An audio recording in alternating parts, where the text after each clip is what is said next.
Get a job and stop being a leech, my daughter-in-law shouted in the middle of the family dinner. I burst out laughing. What she didn't know was that I was worth $5 million. So I simply replied, "Sweetheart, find yourself a new place to live. I'm glad to have you here. Follow my story until the end and comment the city you're watching from so I can see how far my story has reached." My name is Eileen, and for 3 years I've been living a lie. Not the kind of lie you tell others, but the kind you tell yourself when you need to discover who people really are when they think you have nothing left to offer. The dinner invitation came on a Tuesday morning. Darren's voice sounded strained over the phone, the way it always did when Thalia was listening in the background. "Mom, would you like to come over for dinner Friday night? Thalia's making her famous lasagna." Famous? I almost laughed. The woman could barely boil water without burning it. But I'd learned to bite my tongue over the years. "That sounds lovely, sweetheart. What time?" 7:30. And, Mom," he paused and I could practically hear Thalia's sharp whisper in the background, "maybe dress a little nicer this time. You know how Thalia likes things to look presentable." Presentable? I stared at my reflection in the hallway mirror after hanging up. Gray hair pulled back in a simple bun, no makeup, wearing the same faded cardigan I'd worn to their house a dozen times before. For 3 years, this had been my uniform. The grieving widow, struggling to make ends meet in her small apartment, dependent on her son's occasional generosity. Friday evening arrived with the kind of October chill that cuts right through you. I walked the 6 blocks to their house, the same route I'd taken countless times since Harold passed. The house looked exactly as it had when I'd bought it for them as a wedding gift 7 years ago. Not that they knew that, of course. Darren opened the door with that forced smile he'd perfected. "Hi, Mom. Come in, come in." He gave me a quick hug, the kind that felt obligatory rather than genuine. At 34, my son had grown into a man I barely recognized sometimes. Still handsome. Still my boy. But there was something hollow in his eyes that hadn't been there before his marriage. "Eileen." Thalia's voice cut through the warm air like a blade.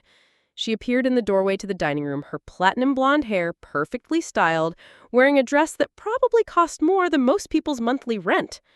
At 29, she had the kind of aggressive beauty that demanded attention and respect, even when she'd done nothing to earn either. "Hello, Thalia.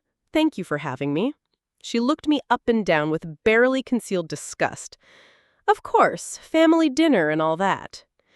The dining room was set with their best china, the kind reserved for guests who mattered.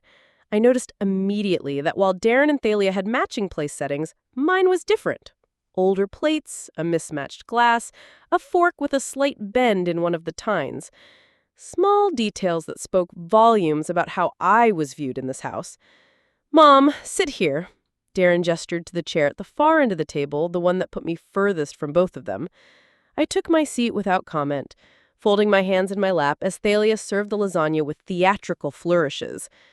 "I hope you like it," she said, though her tone suggested she couldn't care less whether I did or not. "It's an old family recipe, my grandmother's." I took a bite. It was mediocre at best, oversalted and undercooked in places. "It's delicious," I said anyway. The conversation limped along for the first 20 minutes. Darren talked about his job at the marketing firm, careful to avoid mentioning the promotion he'd been passed over again. Thalia dominated most of the discussion, talking about her yoga classes, her shopping trips, her plans to redecorate the living room. "We're thinking of getting new furniture," she announced, cutting her lasagna into precise little squares. "Something more modern. The stuff we have now is so outdated." I remembered picking out that furniture with them when they'd first moved in. Thalia had loved it then, gushed about how perfect it was. But that was before she decided that everything in her life, including her husband's mother, needed an upgrade. "That sounds expensive," I said mildly. Thalia's eyes flashed. "Well, some people prioritize making their homes beautiful. Some people understand that you have to invest in quality." The barb was clear. I was neither beautiful nor quality, and certainly not worth investing in. I took another bite of the terrible lasagna and said nothing. "Actually, Mom," Darren began, and I could hear the reluctance in his voice, "we wanted to talk to you about something." I set down my fork and waited. Thalia leaned forward, her expression shifting into what she probably thought was concern. Eileen, we've been worried about you. Living alone in that tiny apartment, struggling to make ends meet. It's been 3 years since Harold passed, and you're still not getting back on your feet. I'm managing fine, I said quietly. Are you, though? Thalia's voice took on that patronizing tone she used when she wanted to sound reasonable while delivering a blow. You can barely afford your rent. You shop at thrift stores. You don't even have a car anymore. All true from their perspective. What they didn't know was that every choice had been deliberate. The small apartment was paid in cash. The thrift store clothes were a costume.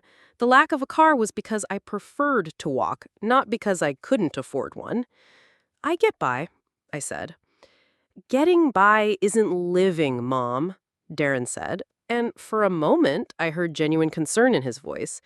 It gave me hope that somewhere underneath Thalia's influence my real son still existed. But then Thalia took over again. The thing is, Eileen, we can't keep helping you forever. Darren works hard for his money, and we have our own future to think about. We want to start a family soon, and we need to be practical. I looked at my son, waiting for him to contradict her, to remind her that their help consisted of occasional dinners and birthday cards. He said nothing. Thalia continued, emboldened by his silence. What we're trying to say is, maybe it's time you thought about getting a job. You're only 64. Lots of people your age work. Walmart is always hiring greeters. The suggestion hung in the air like smoke. Walmart greeter. After running a successful business for 20 years alongside Harold, after building the fortune that could buy and sell their entire neighborhood, she wanted me to stand at Walmart saying hello to strangers per minimum wage? A job, I repeated slowly. Yes, Thalia's eyes lit up like she'd just solved world hunger. Something to give you purpose, independence, self-respect. Self-respect. The irony was so thick I could taste it. I've been thinking about your situation a lot lately, Thalia went on, clearly pleased with herself, and I realized what the problem is. You've gotten too comfortable being dependent on others, on Darren. It's not healthy for any of us. I felt something cold settle in my chest. Not anger exactly, something calmer and far more dangerous. Is that what you think I am? I asked. Dependent. Well, Thalia glanced at Darren, seeking backup. I mean, let's be honest here. You rely on us for everything. Every time there's a bill you can't pay, every time something breaks in your apartment, who do you call? The answer was no one. I hadn't asked them for a dime since Harold's funeral, but apparently in Thalia's mind, my very existence was a burden. I see, I said softly. Don't take it personally, Thalia continued, warming to her theme. It's just that Darren and I are trying to build something here. We're young, we're ambitious, and we can't be constantly worried about supporting someone who won't even try to support herself. Won't even try. The words echoed in my mind as I looked at this woman who'd never worked a day in her life, who spent her husband's paycheck on designer handbags and spa treatments, who lived in a house she didn't know I owned, while lecturing me about self-sufficiency. Thalia? I said, my voice barely above a whisper. Yes? I looked directly into her eyes, and for the first time in 3 years, I let her see something real, something that made her lean back slightly in her chair. You have no idea what's coming for you. The silence that followed was deafening. Darren shifted uncomfortably in his seat. Thalia's mouth opened and closed like a fish gasping for air. Excuse me? She finally managed. I stood up slowly, my movements deliberate and controlled. Thank you for dinner. The lasagna was exactly what I expected. I walked to the front door, my footsteps echoing in the sudden quiet. Behind me, I could hear Thalia's sharp whisper. Did she just threaten me? At the door, I turned back. Both of them were staring at me from the dining room doorway. Darren looked confused. Thalia looked rattled. Oh, and Thalia, I said with my hand on the doorknob. About that job advice. What about it? I smiled. It wasn't a warm smile. You might want to start updating your own resume. 3 days passed before Darren called. I'd been expecting it, of course. Thalia wouldn't have let him rest until he'd gotten some answers about my bizarre behavior at dinner.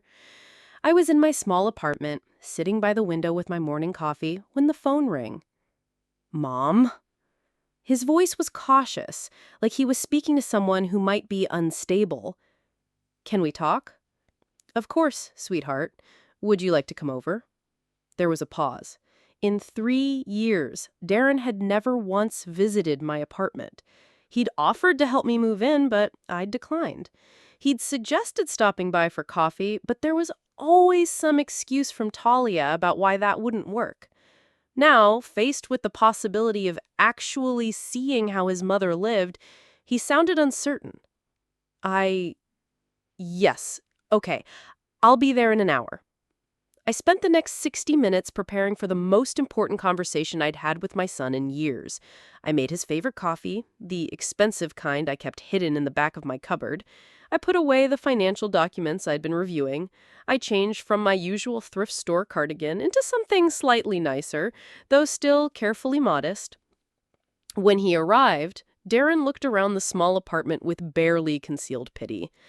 1 bedroom, a tiny kitchen, furniture that looked like it had come from yard sales, which technically some of it had. The rest I'd bought specifically to create this impression. Mom, this place is... He struggled for words. Small, I suggested. I was going to say depressing. I poured him coffee in one of my good cups, another little luxury I kept hidden from view most of the time. He took a sip and looked surprised. This is really good coffee. I splurge occasionally. We sat across from each other at my small kitchen table. For a moment, neither of us spoke. Then Darren cleared his throat. About Friday night. Yes, Talia's really upset. She thinks you threatened her. I met his eyes steadily. What do you think? He shifted in his chair. I think something's going on with you that I don't understand. You've been different lately, distant. And then Friday, the way you looked at Thalia, the things you said. The things I said were true. What does that mean, Mom? You told her she has no idea what's coming for her. That sounds like a threat. I took a sip of my coffee, considering my words carefully. The time for complete honesty hadn't arrived yet, but I could offer him a glimpse behind the curtain. Darren, do you remember what your father used to say about people who mistake kindness for weakness? He said they learned the difference eventually. Exactly. I set down my cup. For 3 years, I've been kind, patient. I've watched your wife treat me like a burden, an embarrassment, a problem to be solved. I've listened to her suggestions about how I should live my life, what I should do with my time, how I should dress, what I should eat. Darren looked uncomfortable. She's just trying to help. Is she? Or is she trying to make me disappear in the most socially acceptable way possible? Mom, that's not... Let me ask you something. I leaned forward. When was the last time Thalia asked me how I was doing? Not how I was managing financially, not whether I needed help with bills, but how I was actually doing as a person. He opened his mouth, then closed it. When was the last time she asked about my interests, my hobbies, my friends? When was the last time she treated me like a human being instead of an inconvenience? Darren stared into his coffee cup. She's not. She doesn't mean to be. Cold? Doesn't she? The silence stretched between us.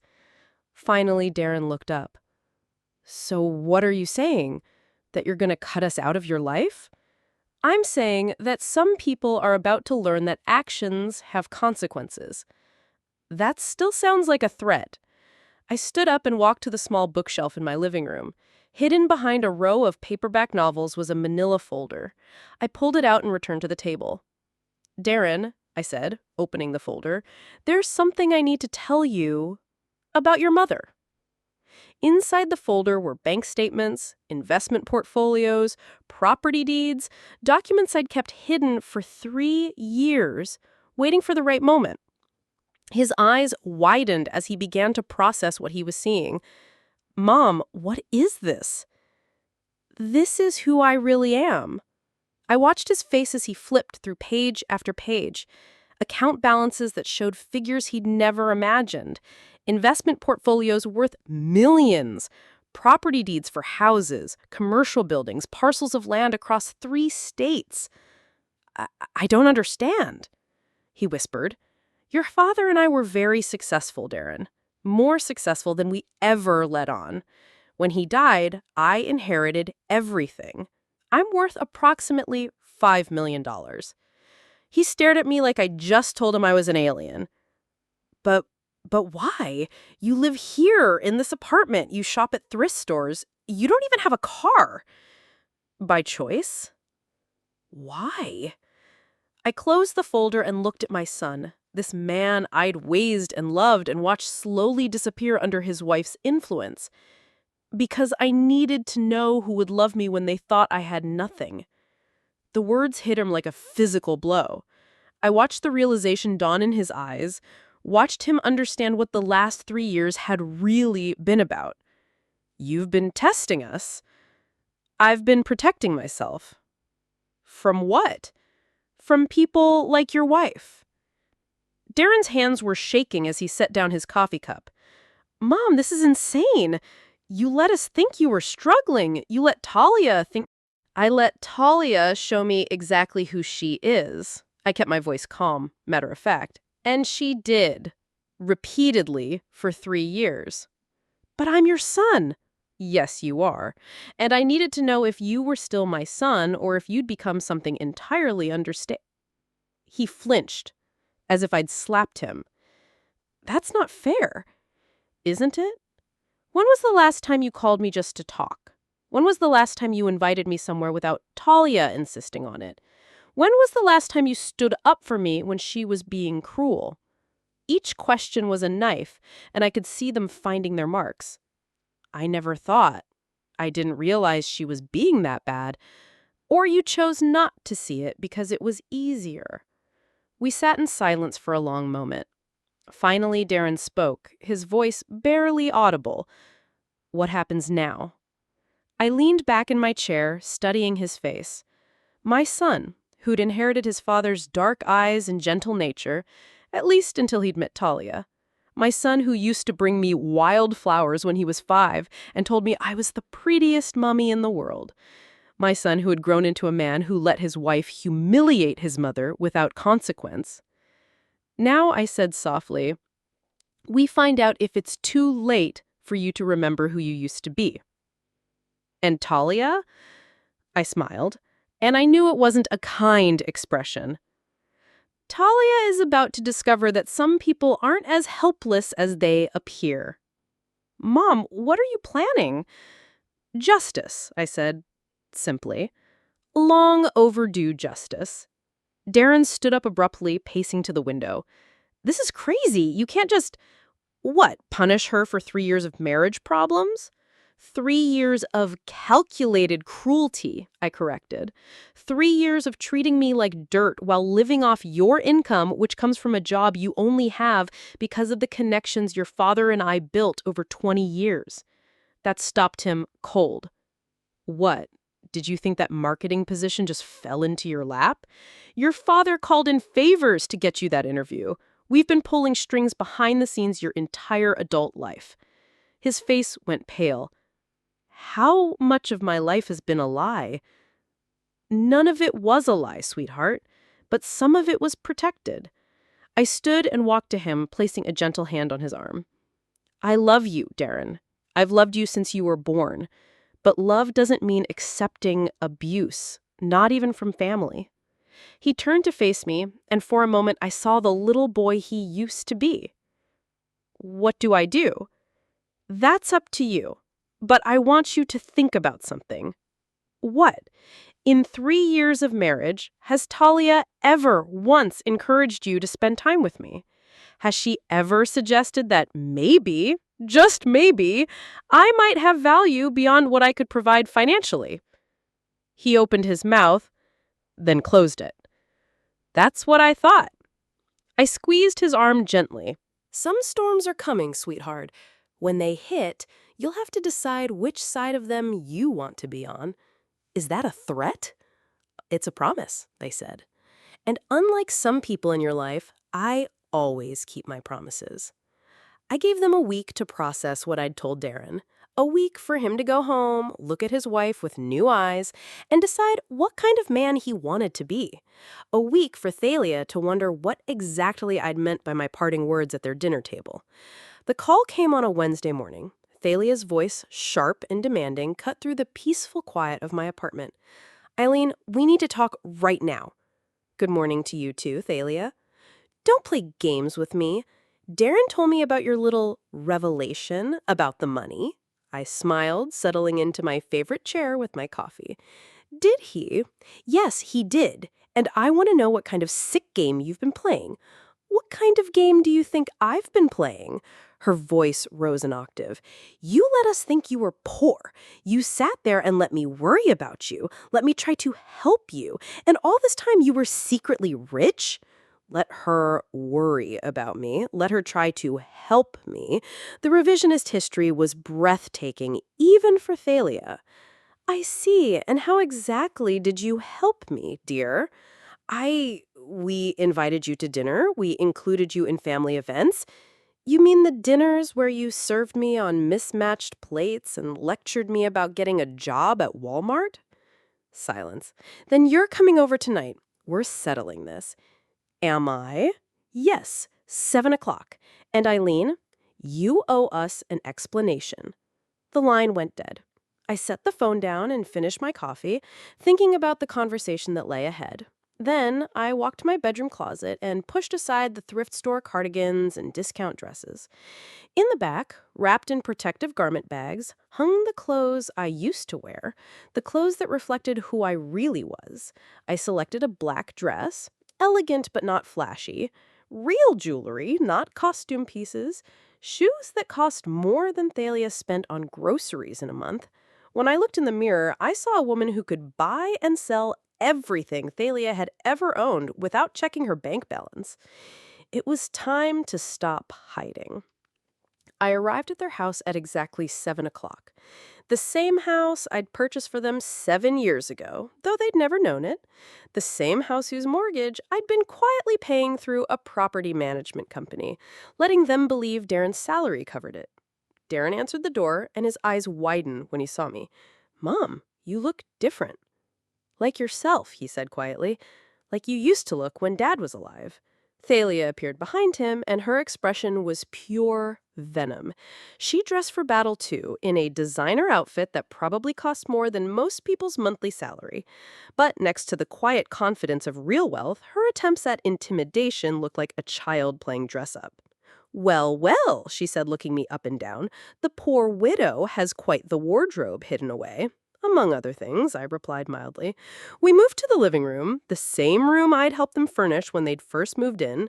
I took a seat on the sofa I'd helped them pick out, in the house I'd bought them, surrounded by the life I'd made possible for them.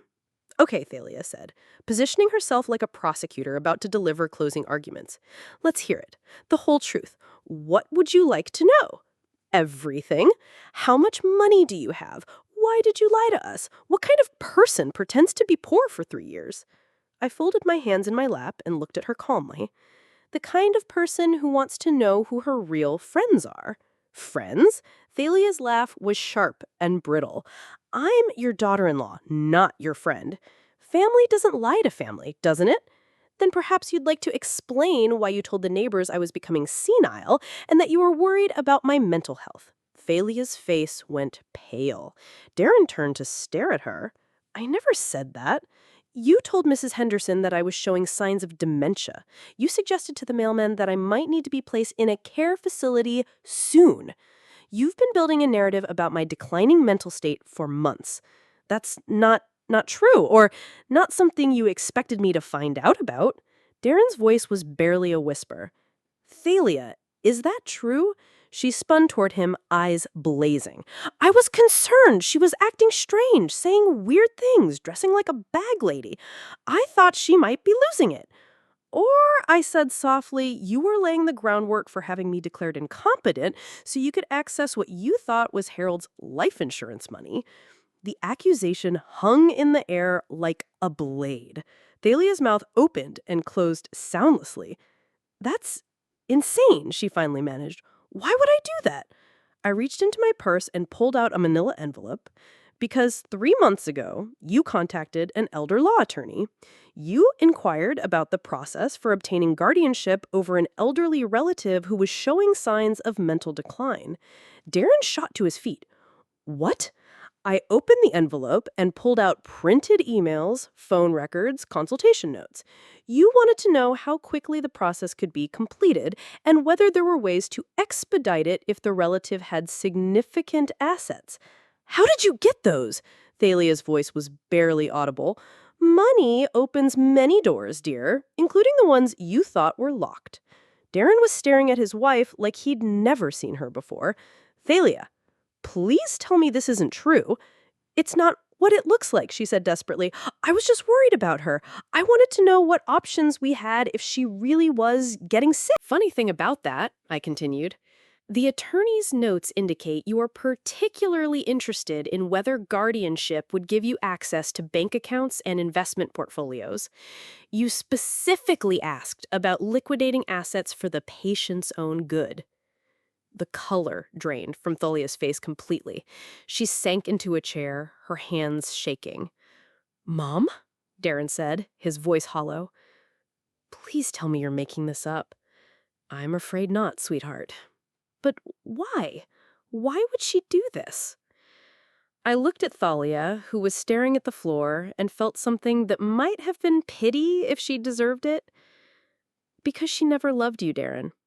She loved what she thought you could provide, and when it became clear that your salary alone wasn't enough to fund the lifestyle she wanted, she started looking for other sources of income. That's not true, Thalia whispered. Isn't it?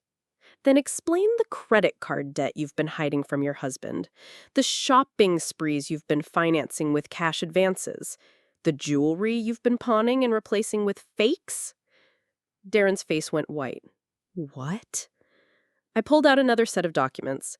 Your wife has been living beyond your means for 2 years. She owes $43,000 on cards you don't know about.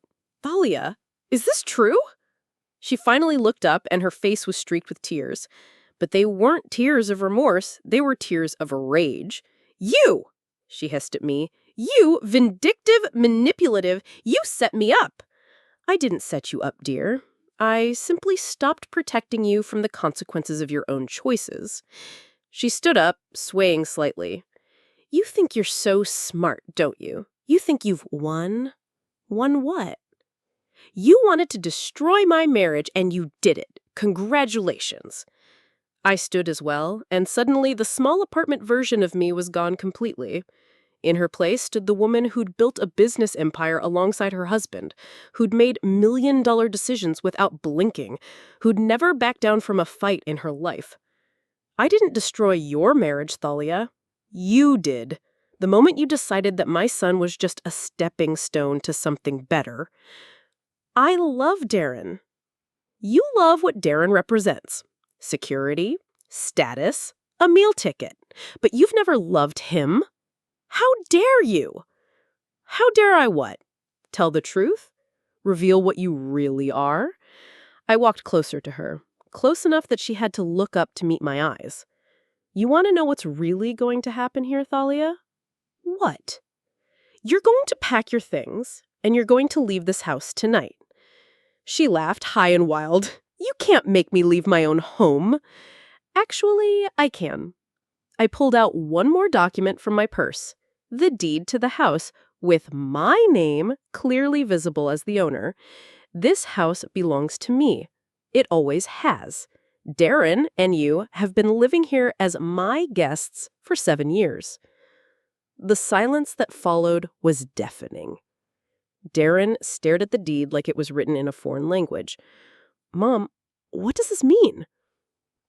It means your wife has 30 minutes to pack a bag and get out of my house.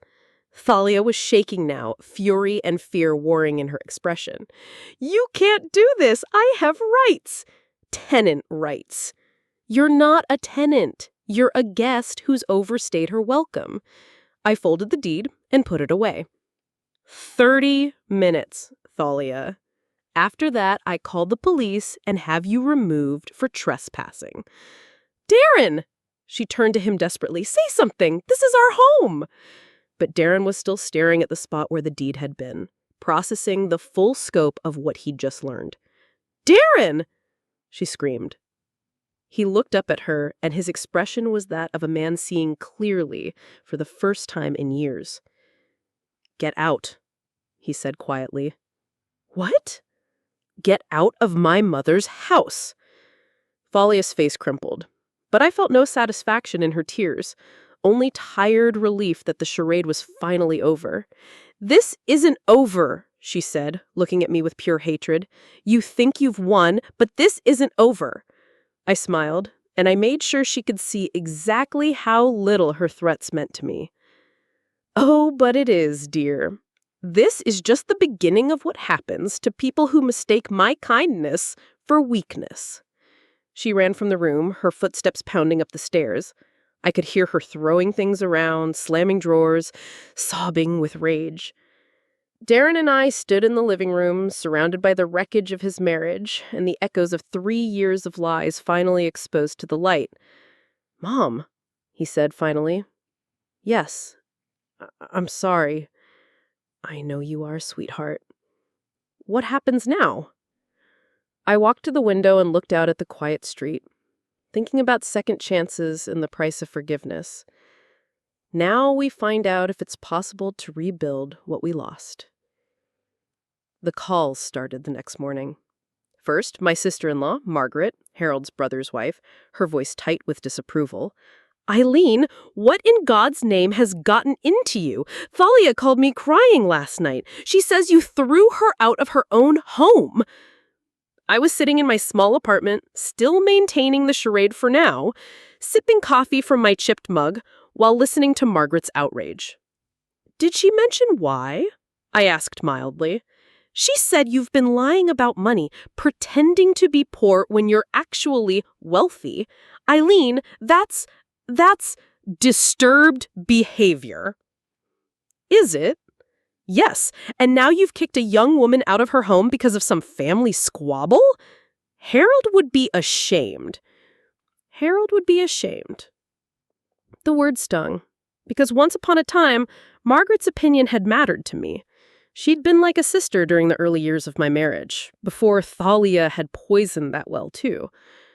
Margaret, did Thalia happen to mention the attorney she consulted about having me declared incompetent? Silence. Or the $43,000 in secret debt she's accumulated? What are you talking about? Ask her. When you're done feeling sorry for her, ask her about the real reason she wanted access to my finances. I hung up before she could respond. The phone rang again, immediately. Harold's sister, Patricia, with the same outrage, the same accusations, the same willful blindness to what Thalia really was.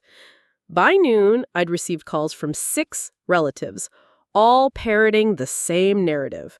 Poor Thalia, innocent victim of a vindictive mother-in-law who'd lost her mind with grief.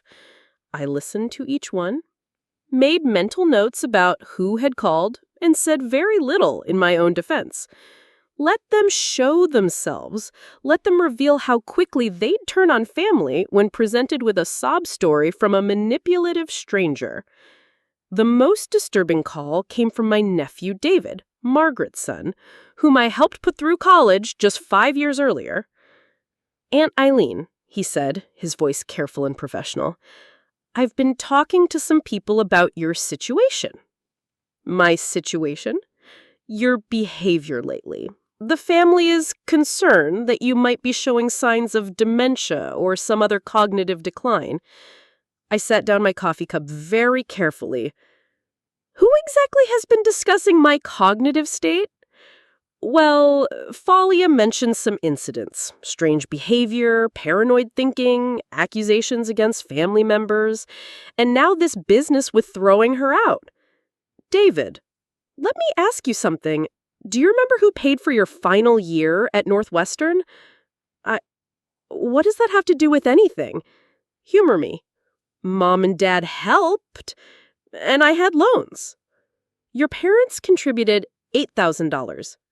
I paid the remaining $32,000. Silence. I also paid for your sister's wedding, your mother's breast cancer treatment that insurance didn't cover, and the down payment on your first house, all of which you know very well. Aunt Eileen, so when you talk about my cognitive decline, you might want to consider whether someone with dementia would remember those details quite so clearly. He hung up without another word. The pattern was becoming clear. Thalia hadn't just disappeared quietly into the night.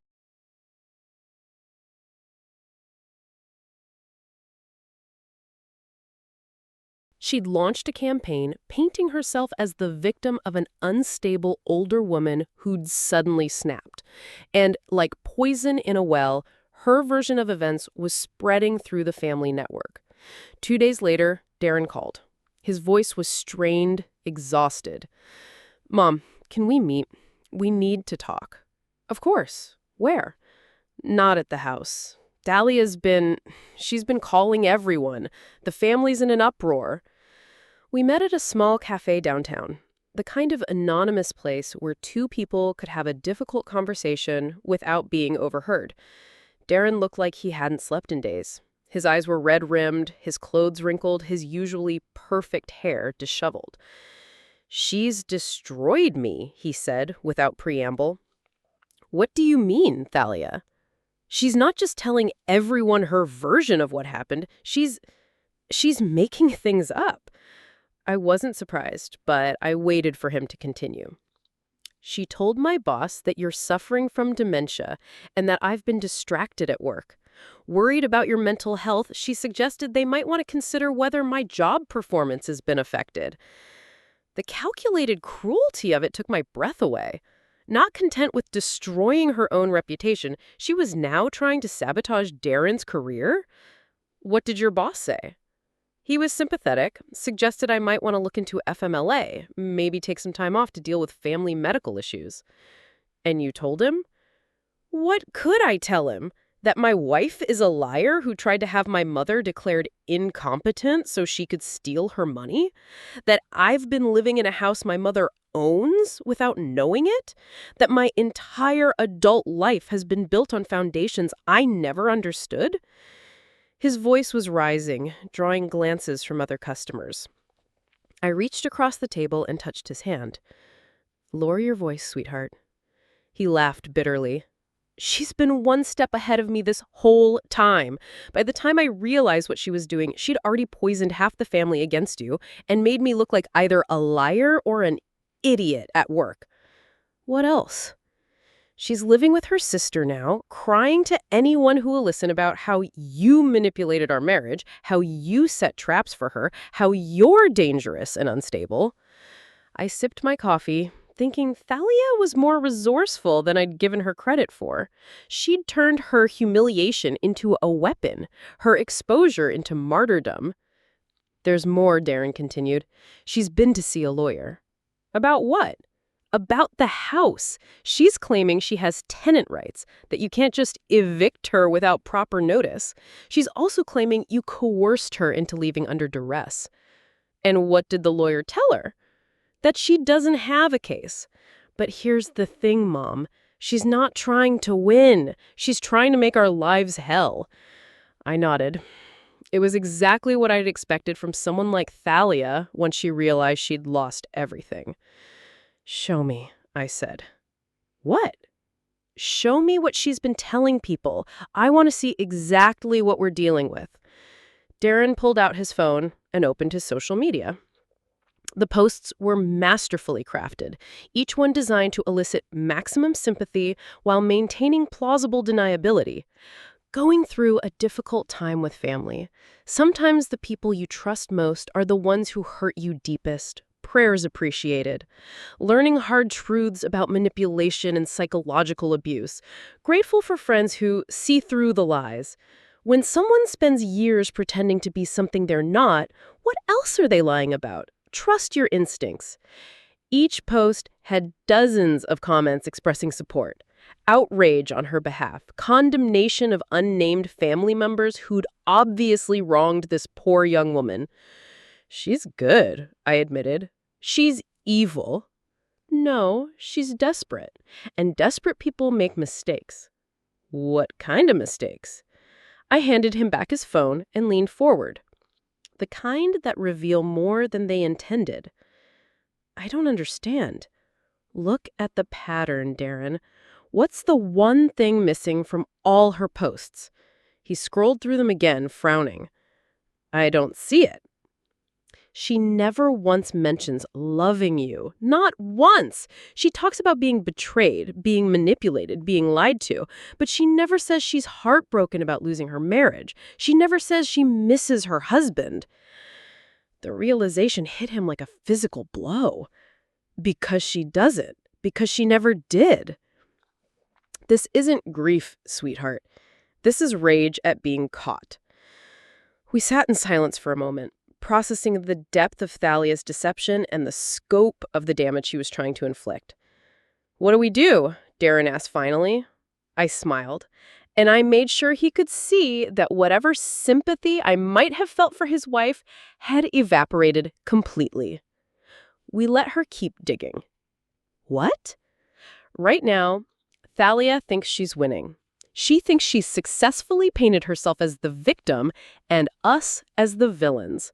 She's feeling confident, maybe even triumphant. And that helps us how? Because confident people get careless. They overreach. They make the kind of mistakes that reveal who they really are. You think she'll slip up? I don't think it, sweetheart. I know it, because I've been watching her for 3 years and I know exactly what kind of person she is. I reached into my purse and pulled out another manila envelope. This one thicker than the others. What's that? Insurance. What kind of insurance? The kind that proves everything I've been telling you about your wife's true nature. Darren's eyes widened. What do you mean, Ash? I mean that while Thalia was busy planning my downfall, I was busy documenting hers. Every financial indiscretion, every lie she told, every manipulation she attempted, it's all here. Why haven't you used it?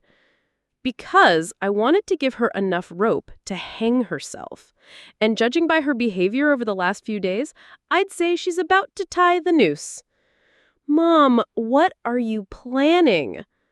I stood up, gathering my things with the careful precision of someone who'd been planning this moment for a very long time. Justice, sweetheart. Pure, simple justice. And what does that look like? I looked at my son, this man I'd raised and loved and watched nearly lose himself to a woman who never deserved him.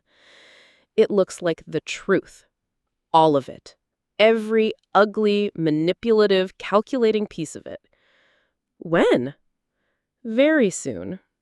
Because if there's one thing I've learned about people like Thalia, it's that they can't resist trying to land one final blow. And when she does, we'll be ready. I didn't have to wait long for Thalia to make her fatal mistake. It came exactly 1 week after our conversation at the cafe, in the form of a call that would expose everything she really was. The call came to my apartment at 2:30 in the afternoon. I was reviewing some investment portfolios when the phone rang. The caller ID showing a number I didn't recognize. Mrs. Holloway, this is Detective Sarah Martinez with the Sacramento Police Department. My blood gold cold. Yes, ma'am. I need to ask you some questions about a report that's been filed. Allegations of elder abuse and financial exploitation. I set down my papers very carefully. I'm sorry, what? A young woman named Thalia Holloway has filed a complaint alleging that you've been the victim of financial abuse by family members, and that those same family members are now retaliating against her for trying to help you. The audacity was breathtaking. Even for Thalia, this crossed a line I hadn't expected her to cross. Detective Martinez, I think there's been some confusion. Ma'am, could you come down to the station? We'd like to get your side of the story. Of course, I'll be there within an hour. I changed into one of my better outfits, gathered every document I thought I might need, and drove to the police station in the BMW I kept garaged across town. It was time to stop hiding who I really was. Detective Martinez was a woman in her 40s with kind eyes and a nonsense demeanor. She looked surprised when I walked into the interview room with Jonathan, both of us dressed like the successful professionals we were. Mrs. Holloway, I have to say you're not quite what I expected based on the report we received. What exactly did the report say? She consulted her notes.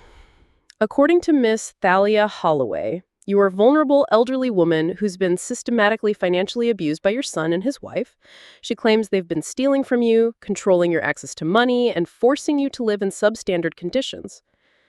I looked at Jonathan, who nodded slightly. She also claims that when she tried to intervene on your behalf, your son became violent and threatening, and that you've been turned against her through manipulation and possibly psychological abuse. I see. And what evidence did she provide to support these claims? She provided photos of your apartment, which she says demonstrate the poor conditions you're forced to live in. She also provided what she claims are financial documents showing discrepancies in your accounts. Detective Martinez pulled out a folder and showed me printed photographs of my small apartment, pictures taken through windows showing the modest furniture, the small kitchen, the carefully maintained appearance of poverty I'd been cultivating. She also provided these, the detective continued, pulling out copied bank statements that showed my checking account, the one I use for daily expenses. The balance was consistently low, rarely more than a few hundred. Detective, I said calmly, may I ask when these photos were taken? She says, within the last month. And she obtained them how? She says she was concerned about your welfare and wanted to document your living conditions. So, she was stalking me. Detective Martinez looked uncomfortable. She characterized it as conducting welfare checks. Jonathan leaned forward. Detective, has anyone bothered to verify any of Miss Thalia Holloway's claims? We're in the process of investigating. Good, I said, reaching into my purse, because I have some documents that might interest you. I placed my real bank statements on the table, the ones showing my actual financial position. Detective Martinez's eyes widened as she processed the numbers. Mrs. Holloway, these show assets of approximately $5 million? Yes, but the statements Miss Thalia provided show one account, my household expense account. I maintain multiple accounts for different purposes. Jonathan pulled out additional documents. Detective, my client is a wealthy widow who chose to live modestly for personal reasons. She's never been financially abused, and she's certainly never been controlled by her son. Then why would Miss Thalia make these accusations? I smiled grimly. Because she's the one who attempted financial exploitation, and when she was caught, she decided to try one last desperate gambit. I pulled out the envelope I'd shown Darren at the cafe, the one containing evidence of Thalia's real activities. These documents show that Miss Thalia Holloway contacted an elder law attorney about obtaining guardianship over me. She specifically inquired about gaining access to what she believed were substantial assets. Detective Martinez studied the documents, her expression growing more serious. She also accumulated over $40,000 in secret debt during her marriage, debt she was hiding from her husband while pressuring him to extract money from me. How did you obtain these documents? Legal investigation services. When someone is attempting to have you declared incompetent, you tend to want to know everything about their motivations and methods. I pulled out more papers. These show her online searches for information about elder abuse, conservatorship laws, and how to prove someone is mentally incompetent, all conducted in the weeks before she began spreading rumors about my mental health. The detective was quiet for a long moment, reviewing everything I'd provided. Mrs. Holloway, if what you're telling me is true, then Miss Thalia has filed a false police report. Yes, she has. That's a serious crime. Yes, it is. Detective Martinez looked at Jonathan. What does your client want to do about this? We want Miss Thalia prosecuted to the full extent of the law, he said without hesitation. And I added, we want a restraining order preventing her from contacting me, my son, or any member of our family. The detective nodded slowly. I'll need to discuss this with the district attorney's office, but based on what you've shown me, it appears Miss Thalia Holloway has committed several crimes. What happens now? I asked. Now we arrest her. 2 hours later, I was sitting in my real apartment, the luxury penthouse I'd called home for the past 3 years, when Darren called.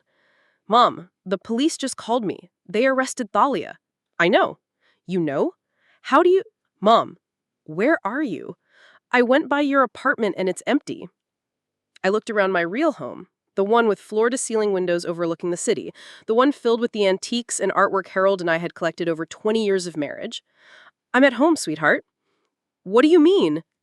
I mean, I'm at my real home. The apartment was just another costume. Silence. Then, Mom, I don't understand anything anymore. Come to the Meridian, towers on 5th Street, penthouse level. I'll explain everything. 30 minutes later, Darren stood in my real living room, staring at surroundings that probably cost more than most people made in a year. This is where you've been living? This is where I've always lived. Even when I was visiting you in that little apartment, I came home to this. He sank into one of my leather chairs, his head in his hands. She really tried to have you declared incompetent? Yes. And she filed a false police report? Yes. Why? Why go that far? I poured myself a glass of wine from a bottle that cost more than Thalia spent on shoes in a month. Because she's not just greedy, Darren. She's genuinely malicious. When she realized she couldn't get what she wanted through manipulation, she decided to destroy us both out of spite. What happens to her now? She'll be prosecuted for filing a false report, attempted fraud, and possibly stalking. She'll likely serve some jail time, and she'll definitely have a criminal record. He was quiet for a long time, processing everything. I feel like I don't know anything about my own life, he said finally. You know the important things. You know I love you. You know you're a good man who got caught up with a bad woman. You know you have a second chance to build something real. Do I? Do we? I looked at my son, this man I'd raised and protected and almost lost to someone who'd never deserved him. That depends on... what? On whether you can forgive yourself for not seeing who she really was, and whether you can forgive me for the test I put you through. You were protecting yourself. I was, but I was also testing you, and that's not fair. A mother shouldn't have to test her child's love. Darren looked up at me, and for the first time in years, I saw the boy he used to be, before Thalia had gotten her claws into him. Can we start over? I'd like that very much. No more tests, no more games, no more lies. No more tests, I agreed. But, sweetheart, yeah, if you ever bring home another woman like Thalia, I'm moving to Europe and not leaving a forwarding address. For the first time in months, my son laughed. Really laughed. Deal, he said. Definitely deal. 6 months later, I was sitting on my terrace watching the sunset paint the city in shades of gold and amber when Darren called with news I'd been expecting. The divorce is final, he said, his voice lighter than it had been in years. How do you feel? Free, terrified, but free. I smiled, understanding exactly what he meant. Freedom after prolonged captivity was always a mixture of relief and uncertainty. And Thalia sentenced to 6 months in county jail, 3-year probation, and she has to pay restitution for the legal costs her false report generated. Good. She also has a restraining order that prevents her from contacting either one of us for 2 years. Even better. There was a pause. Then Darren asked the question I'd been waiting for. Mom, can I ask you something? Of course. When did you know? When did you know she was going to try something like this? I sipped my wine, thinking back to the moment I'd first realized what Thalia truly was. The second week after your father's funeral, she came to visit me supposedly to check on how I was doing. I remember that. She spent 5 minutes asking about my grief and 45 minutes asking about Harold's life insurance, his investments, what kind of inheritance I'd be leaving you someday. She was grieving too. Dad had been like a father to her. No, sweetheart, she was calculating. There's a difference. I could hear him processing this, probably remembering that visit with new understanding. That's when you decided to test her, to see if my suspicions were correct? And they were. Unfortunately, yes. But Darren, I want you to understand something. I didn't do all this just to prove Thalia was terrible. I did it to save you. Save me from what?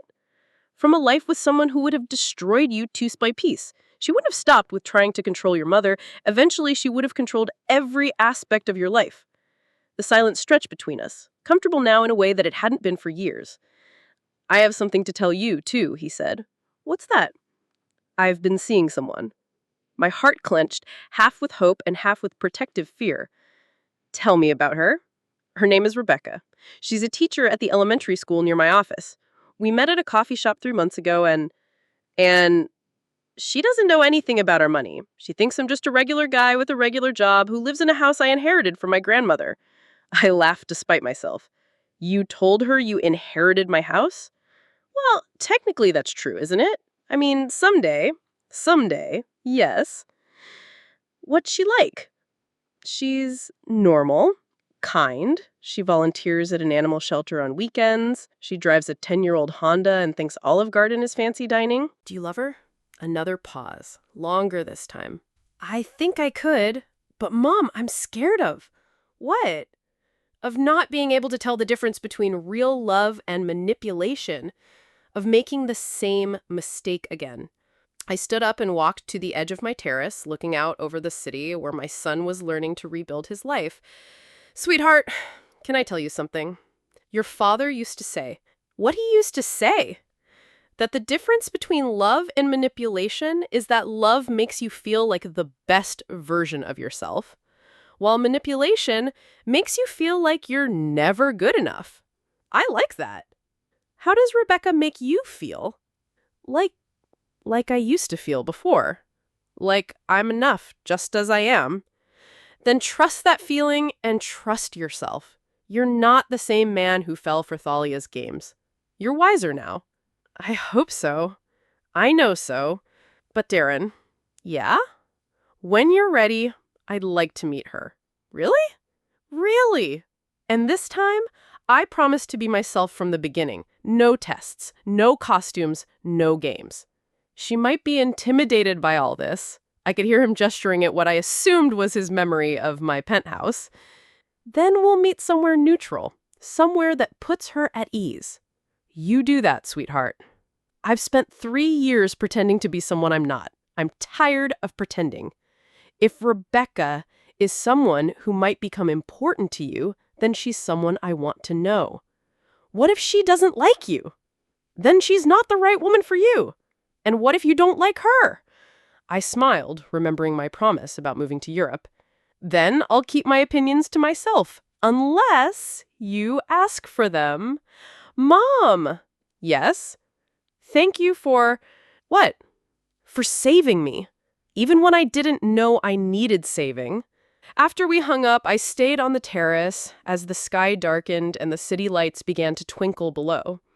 I thought about the past 3 years, about the elaborate deception I'd maintained, about the pain of watching my son slowly disappear under his wife's influence. I thought about Harold, who would have handled the situation completely differently. He would have confronted Thalia directly, probably within the first month of noticing her behavior. But then again, Harold had never had to wonder whether people loved him for himself or for his money. That particular burden had fallen to me after his death. My phone buzzed with a text message. Margaret, Harold's sister-in-law, the first person to call and condemn me when Thalia had launched her campaign of lies. Eileen, I owe you an apology. I had lunch with Patricia today, and we pieced together the timeline of what really happened. I'm ashamed that I believed Thalia's lies without even asking for your side of the story. Can we talk? I stared at the message for a long time before responding. Margaret. Apology accepted. But I think we both learned something important about making judgments without all the facts. Her response came quickly. We did. And Eileen, I'm proud of you for protecting yourself and Darren. That took incredible strength. More messages followed over the next hour. Patricia, David, even some cousins I'd barely spoken to in years. All of them apologizing. All of them admitting they'd been too quick to believe Thalia's version of events. I answered each one with grace, but I made mental notes about who had jumped to condemn me and how quickly they'd done it. Some relationships could be repaired, but they would never be quite the same. The last message of the evening came from an unexpected source, Detective Martinez. Mrs. Holloway, thought you'd want to know that Miss Thalia attempted to contact you through the jail's phone system today. The call was blocked due to the restraining order, but I wanted you to be aware. I wasn't surprised. Thalia would never truly accept defeat. Even from jail, she was probably planning her next move, her next attempt to cause trouble. But for the first time in 3 years, I wasn't worried about what she might do. I'd stopped hiding. I'd stopped pretending to be vulnerable. I'd reclaimed my power, my voice, and my life. I poured myself another glass of wine and settled back into my chair. Tomorrow, I would start the process of selling the house where Darren and Thalia had lived. I'd already decided to give the proceeds to him, a real inheritance rather than the fake vulnerability I'd used as a test. Tomorrow, I would also start planning for the future. Real plans, not elaborate deceptions. Maybe travel. Maybe philanthropy. Maybe just the simple pleasure of living authentically without constantly watching over my shoulder. But tonight, I was content to sit on my terrace, surrounded by the luxury I'd earned and the peace I'd fought for, knowing that my son was free to build a life with someone who might actually love him. The phone rang one more time. Darren again. Mom, I forgot to ask. What are you going to do now? With your life, I mean. I looked out over the city, thinking about all the possibilities that lay ahead. I'm going to live it, I said. Openly, honestly, without apology. I'm going to be exactly who I am. And who is that? I smiled, feeling lighter than I had in years. A woman who survived a test of her own making and came out stronger on the other side. A mother who fought for her son even when he couldn't fight for himself. A widow who honored her husband's memory by protecting what they built together. I love you, Mom. I love you too, sweetheart. More than you'll ever know. After I hung up, I stayed on the terrace until the wine was gone and the city had settled into its quiet nighttime rhythm. For 3 years, I'd lived in the shadows, testing the people I loved, protecting myself from those who would use me. Now, finally, I was ready to step back into the light. Not as the grieving widow who needed protection, not as the vulnerable elderly woman who could be taken advantage of, but as Eileen Holloway, successful businesswoman, devoted mother, and survivor of one of the most elaborate long-term deceptions I'd ever conceived. It had cost me 3 years of authentic living, several relationships I once valued, and more emotional energy than I cared to calculate.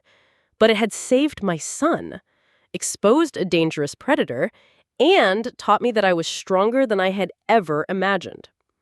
As I finally headed inside to bed, I caught my reflection in the glass doors.